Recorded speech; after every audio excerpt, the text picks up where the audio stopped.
Greetings folks, welcome back. This video is dedicated to one of my absolute favourite, my favourite actor-director partnership that spanned 4 films. I'm of course referring to, let me get these in order, the Joseph Losey partnership with Dirk Bogarde. 4 collaborations, each of them a flawless masterpiece as far as I'm concerned. The first time they worked together in 1954 was on the film The Sleeping Tiger. Now, Joseph Losey was an American filmmaker who was blacklisted or ostracised in Hollywood during the communism or the communist witch hunt that happened after World War II, and he was a suspected commie. He was totally blacklisted, couldn't get work as a director in America. So he came to work in England. I believe, I'm quite sure that one of the main, shall we say, commie witch hunters in Hollywood at the time was Walt Disney. So it's actually thanks to Walt Disney that Joseph Losey came to work in England, and he used a pseudonym, of course, Victor Hanbury. And there was already, in fact, a filmmaker called Victor Hanbury, and Losey acquired his permission to essentially steal his name. And he used this pseudonym in the 50s when he came to England. Of course, as the 60s began, he was able then to use his real name. Now, as soon as the script was written for The Sleeping Tiger, he had Bogarde in mind. So he was aware of Bogarde. Of course, in the 50s, he had this persona or this image as a matinee idol, a clean-cut, fresh-faced, handsome star who was known for comedic screwball type films, the Doctor in the House series, Doctor at Sea, Doctor at Large, etc. Not very good films, quite like Carry On, that kind of comedy. But much like Hitchcock with Cary Grant, that's perhaps a relevant reference point. Losey saw something deeper, something more serious in Bogarde, and offered him the part in The Sleeping Tiger. Now, the film is about a young thug, a tearaway delinquent, shall we say, who is taken in by a psychiatrist, Alexander Knox. He takes in Bogarde's character, and because he tries to steal from Knox, and he said, "I won't report you to the police." Instead, he essentially, instead of reporting him to the police, he holds him hostage in his own home. And his mission is essentially to rehabilitate Bogarde and then let him out into society again once the character is rehabilitated and kind of a changed person. But it doesn't go to plan. Bogarde kind of seduces the Alexis Smith character, the wife of the psychiatrist, and she falls in love with him. And almost like the servant, he sort of takes control. He manipulates his way to control, that kind of thing. So perhaps it foreshadows the future film that would define their working relationship. And speaking of The Servant, that's the next film they made together in 1963. An absolute masterpiece, The Servant. The definitive kind of expose or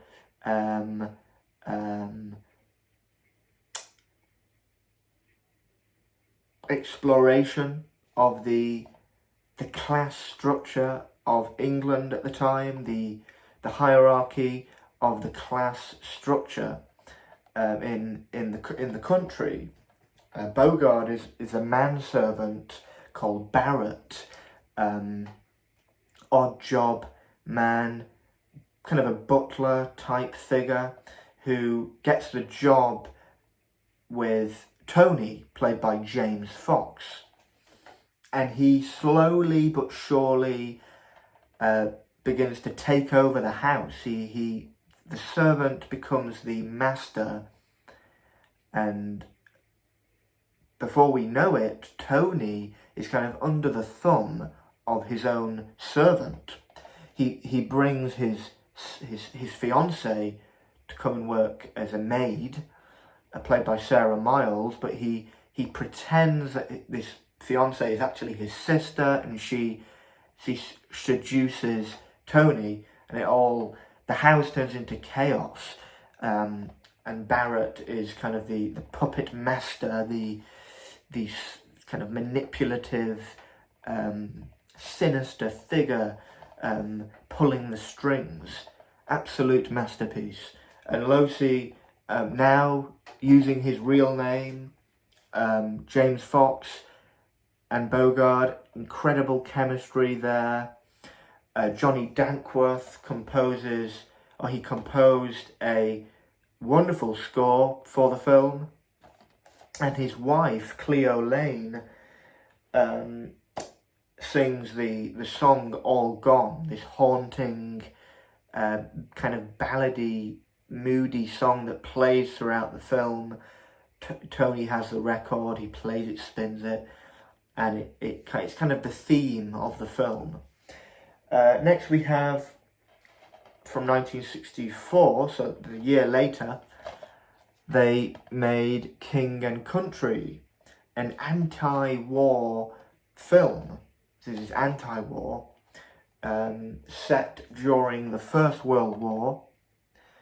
Tom Courtenay, who was a rising star at the time through the Woodfall films, he plays a deserter who essentially escapes or tries to run away from his base, and Bogarde plays the military lawyer defending him in the court, trying to save his life essentially, but tragically he is sentenced to death, and he's tied to a chair and shot. But the film is very claustrophobic. It's Courtenay in his muddy, rainy cell in the base. Bogarde, very aristocratic character, stern, trying to be professional, but he can't maintain that professionalism because he knows it's so wrong what's about to happen to this boy. Next we have, and this is the final film they made together, I believe, unless there are others I'm unaware of. This is Accident, in which Bogarde plays a kind of middle-aged Oxford University don, or a professor at Oxford, and he's married with children, but he's disillusioned or bored of the domesticity, and one of his students, played by Michael York, a very young Michael York, this may have been one of his first films actually, he has this French girlfriend, and Bogarde begins to fantasize about having an affair with this girl. Stanley Baker plays his, and apparently their relationship in real life was very fractured. They didn't see eye to eye, and that works perfectly for the film because these two are kind of but Baker is his nemesis in the film. They don't have a nice word to say about each other. Yes, Accident. Just all of these films are absolutely fantastic, and I would say they're flawless. I mean, apparently, both Losey and Bogarde, they had regrets about The Sleeping Tiger, the finished film. They weren't happy with it, or at least I read Bogarde was dissatisfied with the finished film.